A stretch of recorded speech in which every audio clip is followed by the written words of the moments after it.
Okay, here I've got a Singer 201. I'm taking this machine completely apart to clean it and rebuild the motor. There's the serial number of the machine. And this is a common problem with these machines, is the wire going to the motor. Over time it just get brittle and it'll crack.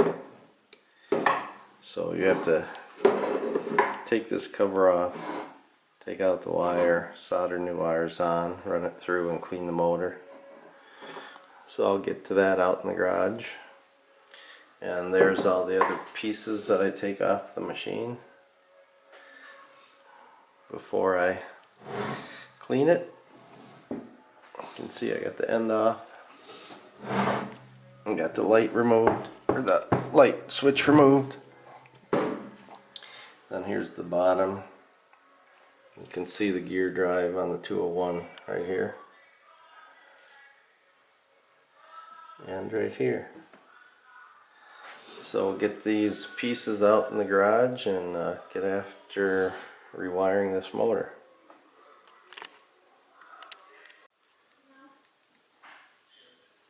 Okay, here I've got the motor taken apart. You can see the brushes and the armature. And here's where the new wires are going to go right here in the field coil. So I've still got a lot of cleaning to do before it gets put back together.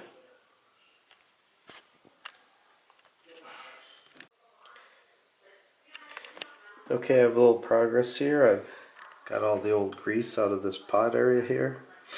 Clean that up.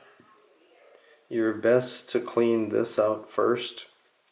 What I do is I insert a paper towel into this where the armature goes, slide the field coil back in and put this cover on. Then I clean all the grease out of here, blow it out, wipe it all off. And then I do just the reverse. I put a paper towel over the grease area and I use electric contact cleaner to clean all of this out. So I haven't got the new wires on yet. They're going to go right here. And I've got, your best to keep everything separate. I've got the gears and the greasy parts here that go in the pot, and then the electrical part that you want to keep oil and grease off of, that's all over here. The armature's been refinished, the brushes, all that's over here. And I had time to take the machine out, clean it up, and clean out the hook assembly, the needle bar, and take up lever and spring and the gear drive. Clean that all off. And the underside also, the gear drive on the underside. That's, oh, let's get here. Okay, that's all been cleaned up. And that's all going to get a mixture of synthetic grease and oil. I found that straight synthetic grease is a little too heavy. At least it's too heavy for my liking. I want the machine spinning as freely as possible while being properly lubricated.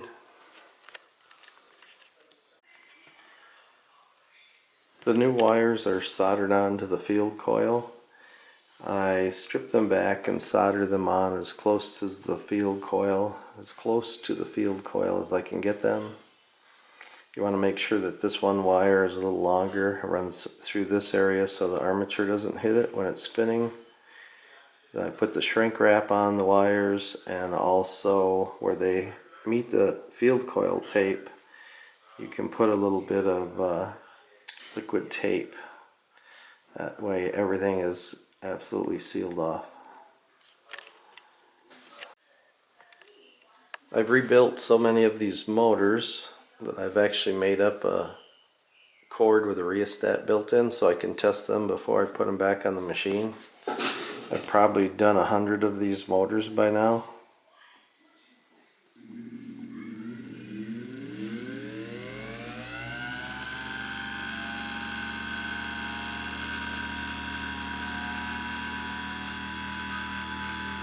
Looks good.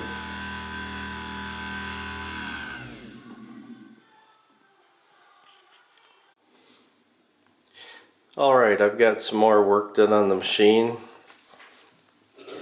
I soldered new ends on the wires going into this junction box and cleaned it.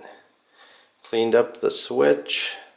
Reattached this junction box. This is where the power cords from the motor come in. And these are the grease pots for the shaft that runs through here. I put new grease in those. I use this Tri-Flow clear synthetic grease for that. You want to make sure you clean out all the old grease as I showed earlier. I've got a new bobbin winding wheel on here. Set the adjustment screw for that, which is right here. I've got the hand wheel put back on, the motor covers put back on, the stitch length cover is put back on. All these pieces get cleaned before they go back on the machine. Then I've also cleaned the feed dogs and the bobbin holder and the hook assembly here. And I'm going to get started on all of these pieces over here. This is the slide plate, the needle plate, the back cover, the hook retaining ring. This is the upper tension all taken apart into individual pieces. The face plate that goes on the far side by the needle bar, the foot, bottom gear covers. So I've still got to get all these pieces cleaned and put back on the machine. And usually before I put on the needle plate, I'll clean the bobbin holder and retaining ring, put those in, put in a brand new needle, and check the timing of the machine, which is pretty easy on this machine. There's a little marker here that you align with the needle bar. This will actually slide a little bit on this casting. There's two marks on here. You drop the needle to the bar to the slowest position, line up this mark, lift it up to the other mark. Your hook should meet the needle at that point. Alright, I'm going to get busy cleaning parts. Alright, I have the upper tension assembly all cleaned and put back together, and that's working properly. And I just wanted to show a close-up, if it will focus, on the marks on the needle bar. Right here there's two marks. When the needle is all the way down, right there, it'll be on the top mark. Bring it up to the second mark. When you do that, you want to look in here at the hook, and when the hook meets the needle and lines up with that mark, everything's good to go. But before you make any changes, if you think it's off by a hair, before you make any changes, go ahead and attempt sewing something. You don't want to fiddle with that. There is a little bit of a leeway, so you don't want to fiddle with it and throw it way off. Alright, let's continue. Okay, I just finished up the machine. Took the foot pedal outside, cleaned that up. I've got the instruction book, a bobbin. There's also a bobbin in the machine and a sample of the stitches. After between 8 and 10 hours of working on the machine, I've got everything gone through and adjusted to my liking. One thing you should note about these machines, if this is screwed all the way down, this is your presser foot, the pressure on your presser foot. If this is screwed all the way down, screw that back up when you get the machine, and because somebody screwed it down tight because they couldn't get their material to feed, and it might have been another problem they just didn't know how to correct on the machine. Also, when I received this machine, whoever put this back together had that done incorrectly also. There's probably a lot of YouTube videos that will show you how to put that back together the right way, so I'm not going to bother. But anyway, it's all done. cleaned up, ready to work.